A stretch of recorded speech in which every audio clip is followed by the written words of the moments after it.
NCRB की एक report के मुताबिक प्रतिदिन भारत से औसतन 172 लड़कियां गायब होती हैं। इनमें से ज्यादातर गायब हुई लड़कियों की ना तो कहीं पुलिस में कंप्लेंट दर्ज होती है और ना ही उनकी खबरें अखबारों में आ पाती हैं। मगर 2022 के अंत में एक ऐसी खबर ने उत्तर प्रदेश में बड़े स्तर पर सुर्खियां बटोरी थी। खबर एक ही घर से 9 दिनों के अंदर 3 बहनों के रहस्यमय तरीके से गायब होने की थी। शुरू में तो पुलिस वाले लड़कियों के गायब होने की खबर को सीरियसली नहीं लेते हैं, मगर जब बात बड़े अधिकारियों तक पहुंचती है तो पुलिस वाले मामले की छानबीन शुरू करते हैं। छानबीन के दौरान गायब हुई लड़कियों से जुड़ी कई हैरान कर देने वाली जानकारी सामने आती है।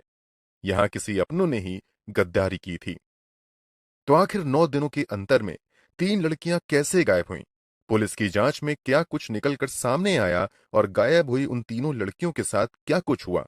चलिए जानते हैं सब कुछ सिलसिलेवार तरीके से इस वीडियो में। तो चलिए अब कहानी शुरू करते हैं। उत्तर प्रदेश के मैनपुरी जिले में एक गांव है, रामपुरा। इसी गांव में शमशाद अली नाम का एक शख्स रहता है।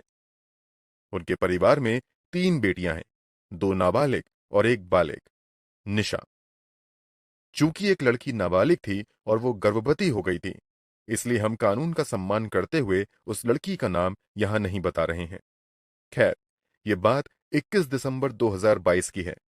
सुबह के लगभग 7 बजे शमशाद अली अपने घर के बाहर से अपनी 14 वर्षीय बेटी को किसी काम से आवाज लगाते हैं। कई बार आवाज देने के बावजूद जब छोटी बेटी घर से निकलकर बाहर नहीं आती है और ना ही कोई जवाब देती है, तो शमशाद खुद ही उठकर घर के अंदर जाते हैं और बेटी को इधर उधर तलाशते हैं, मगर वो घर के अंदर कहीं भी दिखाई नहीं देती है। परिवार के दूसरे सदस्यों से शमशाद अपनी बेटी के बारे में पूछते हैं, मगर कोई भी कुछ नहीं बता पाता है।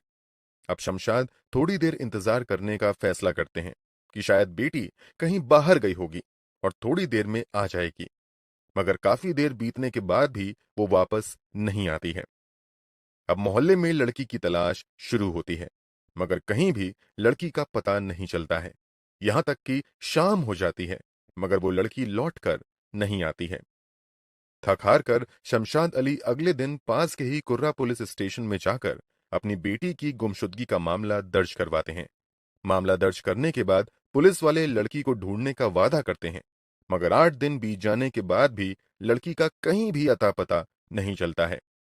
इधर शमशाद खुद भी अपने स्तर से बेटी की तलाश में लगे रहते हैं। इसी तलाश के दौरान गांव के कुछ लोगों से शमशाद को पता चलता है कि पिछले दिनों गांव में एक शादी थी।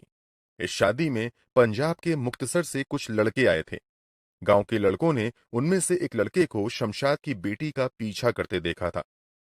इसी जानकारी के आधार पर अब शमशाद पंजाब से शादी में आए लड़कों की डिटेल्स परिवार से लेते हैं और फिर फोन के जरिए उस लड़के से कांटेक्ट करने की कोशिश करते हैं, मगर शुरू में कामयाबी नहीं मिल पाती है। इसके बावजूद वो लगातार प्रयास करना जारी रखते हैं और फाइनली उस नंबर पर बात हो जाती है। फोन पर बेटी की आवाज भी पीछे से सुनाई देती है। शमशाद की ये बातचीत 30 दिसंबर 2022 को हुई थी, यानी बेटी के गायब होने के 8 दिनों बाद। यहां शमशाद उस नंबर पर बहुत देर तक बात नहीं कर पाते हैं और फोन उधर ही से काट दिया जाता है। जल्द ही शमशाद इस बात की जानकारी पुलिस वालों को देते हैं। फिर पुलिस वाले उस मोबाइल नंबर की लोकेशन को ट्रेस करते हैं और इस लोकेशन की जानकारी शमशाद को देते हुए उसे पंजाब के मुक्तसर जाने को कहते हैं। जैसे ही पुलिस वालों से शमशाद को लोकेशन की जानकारी मिलती है, वो उसी दिन अपने 3 करीबी रिश्तेदारों के साथ किराए की गाड़ी से पंजाब के मुक्तसर के लिए निकल जाते हैं। उधर शमशाद पंजाब के लिए निकलते हैं। इधर उनके परिवार में कुछ ऐसा होता है जिसकी कल्पना इन्होंने कभी नहीं की थी। अभी शमशाद घर से निकलकर अलीगढ़ तक ही पहुंचे थे कि उनके बेटे सलमान का फोन आता है कि घर में जो बाकी बची 2 बहनें थीं, वो भी लापता हो गई हैं। इस बार गायब हुई बेटियों में 22 साल की निशा और एक 16 साल की मुस्कान थी। अब यहां शमशाद के सामने दोहरी दुविधा आ जाती है कि वो 8 दिन पहले गायब हुई बेटी को ढूंढने पंजाब जाएं या फिर घर वापस जाकर अभी गायब हुई 2 बेटियों की तलाश करें। शमशाद पंजाब जाने का फैसला करते हैं और वो लंबा सफर तय करके फाइनली पंजाब के मुक्तसर पहुंच जाते हैं। स्थानीय पुलिस स्टेशन में जाकर पूरे मामले की जानकारी पंजाब पुलिस को देते हैं। शमशाद की पूरी कहानी जानने के बावजूद पंजाब पुलिस कोई भी मदद करने से यह कहते हुए इनकार कर देती है कि इस केस से संबंधित कोई भी जानकारी उन तक उत्तर प्रदेश पुलिस की ओर से नहीं दी गई है। इसके अलावा पंजाब पुलिस की ओर से यह भी दलील दी जाती है कि अगर आप स्थानीय पुलिस को लेकर आते तो हम आपकी मदद कर सकते थे। काफी मिन्नतों के बावजूद जब पंजाब पुलिस की ओर से शमशाद की कोई मदद नहीं की जाती है, तो वो हार कर पंजाब से वापस लौट आते हैं। घर वापस लौटकर ये सबसे पहले फिर से स्थानीय पुलिस स्टेशन में जाकर अपनी दो और बेटियों निशा और मुस्कान की किडनैपिंग की रिपोर्ट दर्ज करवाते हैं। जब तक एक बेटी गायब हुई थी, प्रशासनिक स्तर पर मामला ठंडा ही रहता है, मगर जैसे ही दो और बेटियां गायब होती हैं, प्रशासन अलर्ट हो जाता है। जल्द ही इस मामले में शमशाद मैनपुरी के एसपी विनोद कुमार से मिलते हैं और पूरी घटना की जानकारी देते हैं। एसपी के निर्देश पर जल्द ही तीनों लड़कियों को ढूंढने के लिए दो टीम बनाई जाती हैं। इस टीम के सामने शमशाद अपना बयान दर्ज करवाते हुए बताते हैं कि 4 नवंबर 2022 को उनके मोहल्ले में ही रहने वाले राकेश की बेटी की शादी थी। इस शादी में राकेश के कुछ दोस्त पंजाब से आए थे। उनमें से एक भरत सिंह नाम का भी लड़का था। आसपास के लोगों द्वारा दी गई जानकारी के आधार पर शमशाद पुलिस के सामने भरत सिंह को ही तीनों बेटियों के अपहरण का मुख्य आरोपी बताता है। उसके बाद कुर्रा पुलिस स्टेशन के एसएचओ शमशाद द्वारा दिए गए मोबाइल नंबर पर कॉल लगाते हैं। एक अधेड़ उम्र का एक व्यक्ति फोन उठाता है। पूछे जाने पर वो खुद को भरत सिंह का पिता बताता है। पीछे से फोन पर शमशाद की छोटी बेटी की भी आवाज सुनाई देती है। वो डरी हुई आवाज में पिता से कहती है कि पापा, अब मैं वापस नहीं आ पाऊंगी। इसके बाद फोन कट जाता है। फोन भले ही कट गया था, मगर अब पुलिस वाले इस मोबाइल नंबर को ट्रेस करते हुए लोकेशन का पता लगा लेते हैं और फिर 10 जनवरी 2023 को शमशाद को अपने साथ लेकर इस लोकेशन के लिए निकल जाते हैं। जब पुलिस वाले पंजाब के मुक्तसर पहुंचते हैं तो उन्हें निराशा ही हाथ लगती है, क्योंकि जो लोकेशन पुलिस ने ट्रेस की थी वहां कोई नहीं था और उस घर पर भी ताला लटका हुआ था। अब पुलिस वाले वहां से वापस खाली हाथ आ जाते हैं और अंधेरे में तीर चलाते रहते हैं। इसी बीच लगभग 1.5 महीने का समय यूं ही निकल जाता है। इस बीच पुलिस वाले लगातार उस नंबर को ट्रेस करना जारी रखते हैं। इसी दौरान एक दिन पुलिस वालों को एक बार फिर से उस मोबाइल नंबर की लोकेशन पंजाब में मिलती है। इस बार पुलिस वाले बिना देर किए तत्काल ही पंजाब के लिए रवाना हो जाते हैं और ट्रेस की गई लोकेशन पर रेड मारते हैं। 4 फरवरी 2023 को इस बार पुलिस को यहां भरत सिंह मिल जाता है। तुरंत ही पुलिस वाले भरत सिंह को हिरासत में ले लेते हैं। इसके अलावा पुलिस को इस घर से शमशाद की गायब हुई छोटी बेटी भी मिल जाती है। पुलिस लड़की को अपने साथ लेकर उत्तर प्रदेश वापस आ जाती है। यहाँ स्थानीय अस्पताल में जांच के लिए लड़की को भेजा जाता है। जांच में पता चलता है कि नाबालिग लड़की गर्भवती है। लड़की के गर्भवती होने की बात सामने आने के बाद परिवार वालों की ओर से लड़की के अबॉर्शन की मांग की जाने लगती है। इस पर फैसला लेने के लिए एक कमेटी का भी गठन कर दिया जाता है। अब एक लड़की पुलिस को तो मिल गई थी, मगर दो बहनें अब भी गायब थीं। उन दो बहनों की तलाश में अब ये बरामद की गई लड़की ही सबसे महत्वपूर्ण भूमिका निभा सकती थी। इसलिए पुलिस वाले उससे पूछताछ का सिलसिला शुरू करते हैं और पूरी कहानी समझने की कोशिश करते हैं कि ये गायब कैसे हुई और पंजाब तक कैसे पहुंच गई। अब पुलिस वालों की पूछताछ में लड़की जो खुलासा करती है, उसे जानकर हर कोई शॉक्ड रह जाता है। पुलिस पूछताछ के दौरान लड़की बताती है कि गायब होने से 3 दिन पहले यानी 18 दिसंबर 2021 को वो अपनी बड़ी बहन निशा के साथ घर के बाहर गई हुई थी। पास के ही बाजार में निशा अपनी छोटी बहन की मुलाकात राहुल नाम के एक लड़के से करवाती है। निशा अपनी छोटी बहन को राहुल के बारे में बताती है कि ये उसका दोस्त है और ये बहुत अच्छा लड़का है। इस मुलाकात के दौरान ही राहुल निशा की छोटी बहन को अपना महंगा मोबाइल, कपड़ा और दूसरी चीजें दिखाता है और उसे इंप्रेस करने की कोशिश करता है। साथ ही उससे कहता है कि अगर तुम्हें भी ये सब चाहिए तो मैं तुम्हारी मदद कर सकता हूं।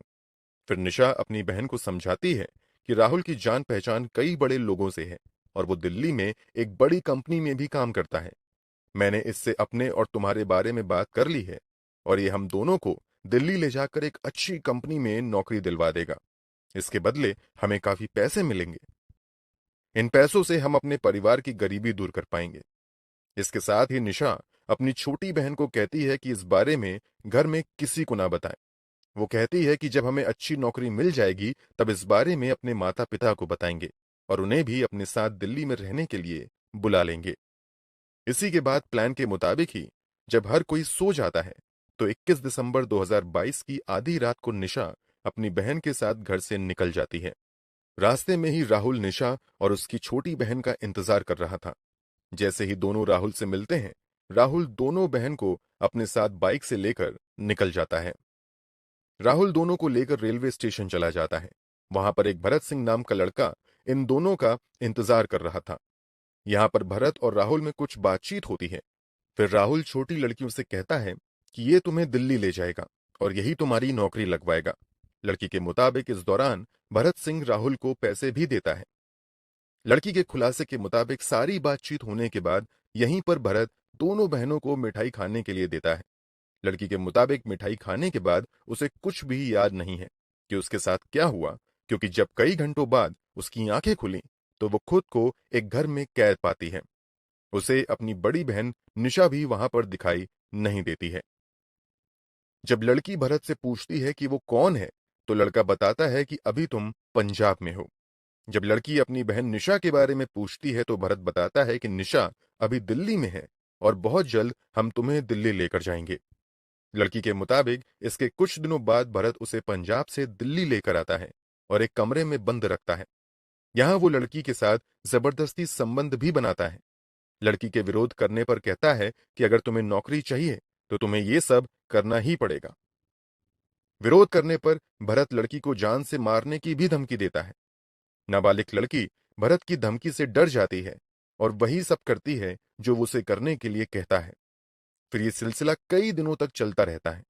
इसी बीच एक दिन एक महिला इस लड़की को अपने साथ लेकर पंजाब आ जाती है।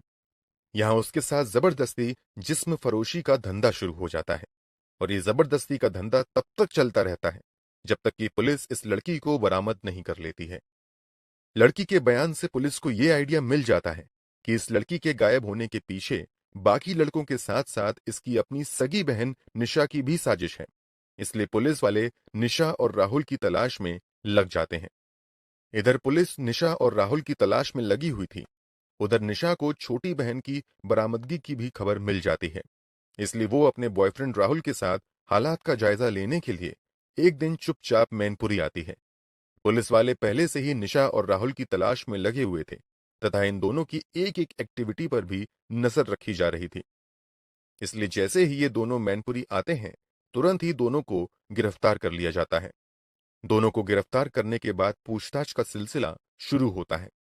पूछताछ में राहुल स्वीकार कर लेता है कि उसने पैसों के लालच में नाबालिग लड़की को अपने दोस्त भरत से बेच दिया था। राहुल ये भी खुलासा करता है कि इन सब में गायब लड़कियों की बहन निशा का भी हाथ है। इन दोनों से पूछताछ में खुलासा होता है कि असल में निशा और राहुल साथ में मिलकर बहुत ज्यादा पैसा कमाने का प्लान बनाते हैं। राहुल निशा को अपनी बहनों की किडनैपिंग का आइडिया देता है। फिर निशा बॉयफ्रेंड के कहने पर अपनी ही दो छोटी बहनों को जिस्म फिरोशी के धंधे में धकेलने का घिनौना प्लान बनाती है। फिर इसी प्लान के तहत निशा सबसे पहले अपनी छोटी बहन को साजिश के तहत नौकरी का लालच देकर पंजाब भेज देती है और फिर उसे पंजाब भेजने के 8 दिनों बाद अपनी दूसरी बहन को लेकर चुपचाप 30 दिसंबर को घर से लापता हो जाती है। इस बार राहुल निशा के साथ आई छोटी बहन को राजस्थान के एक लड़के से बेच देता है। पुलिस वाले अब उसकी एक बची हुई गायब लड़की की तलाश में लग जाते हैं। निशा तथा राहुल द्वारा किए गए खुलासे के मुताबिक ही पुलिस वाले अपनी जांच आगे बढ़ाते हैं। फाइनली कड़ी मेहनत के बाद 6 अप्रैल 2023 को राजस्थान से गायब हुई तीसरी लड़की को भी बरामद कर लिया जाता है। तीनों लड़कियों को बरामद करने के साथ साथ भरत सिंह, राहुल और इस प्लान में शामिल निशा को जेल में भेज दिया जाता है, जबकि बाकी दो लड़कियों को न्यायालय में पेश करने के बाद माता पिता के हवाले कर दिया जाता है। जो नाबालिग लड़की गर्भवती हुई थी, उसके अबॉर्शन को लेकर माता पिता लंबे समय तक एक अधिकारी से दूसरे अधिकारी के पास चक्कर काटते रहते हैं, मगर लंबे समय तक इस पर कोई भी फैसला नहीं हो सका था। लड़की के अबॉर्शन के लिए लड़की के माता पिता ने कई सामाजिक कार्यकर्ताओं की भी मदद ली थी। इसके बावजूद लड़की का अबॉर्शन हुआ या नहीं, इस बारे में काफी रिसर्च के बाद भी कोई जानकारी निकलकर सामने नहीं आ सकी। दोस्तों, मुख्य आरोपियों के साथ साथ निशा जैसी कलयुगी बहन को क्या सजा मिलनी चाहिए? कमेंट बॉक्स में जरूर बताएं। अगर आपको हमारी मेहनत पसंद आई हो तो इस वीडियो को लाइक करते हुए शेयर भी करें। अगर आपने अब तक अपनी चैनल को सब्सक्राइब नहीं किया है तो जल्दी से चैनल सब्सक्राइब कर बेल आइकन भी दबा लें। क्राइम की दुनिया से जुड़ी ऐसी ही कहानियों के लिए हमारे साथ लगातार जुड़े रहें। धन्यवाद।